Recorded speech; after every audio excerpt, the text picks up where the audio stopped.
notre nouvel épisode de la série Transmettre un héritage. Nous sommes de retour avec Edith Lajoux, responsable legs et libéralité chez Vision du Monde.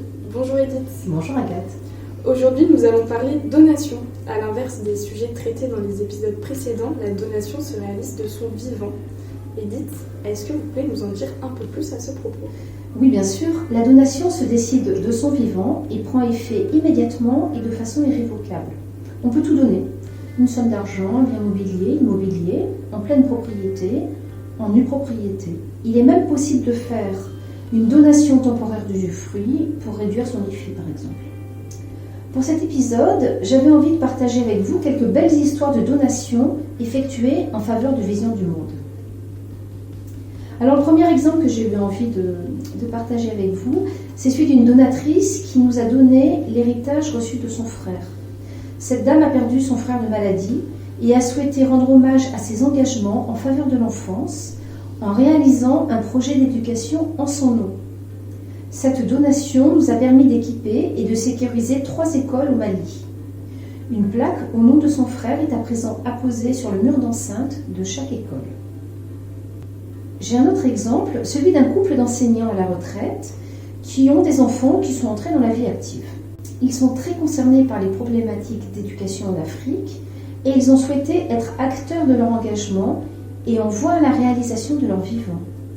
Ils ont permis, grâce à leur donation, la construction d'une école maternelle au Sénégal.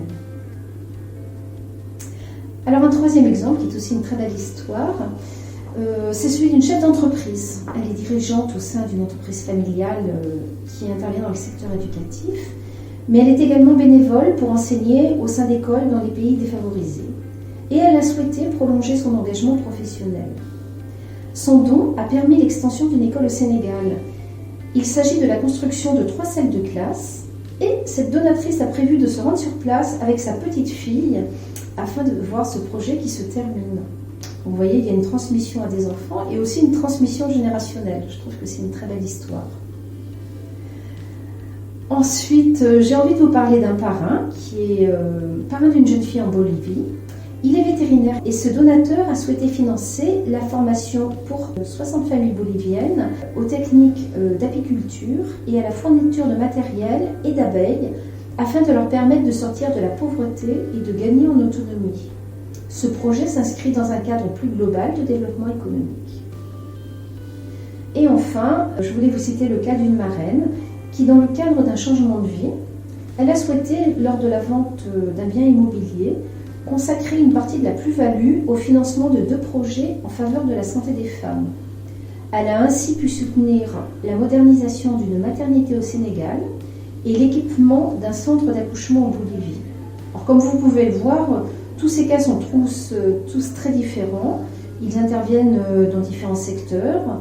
Le montant des donations à chaque fois est différent. Et sachez qu'en contactant Vision du Monde, on aura la possibilité de créer pour vous un projet sur mesure. Merci Edith pour cet échange et ces belles histoires.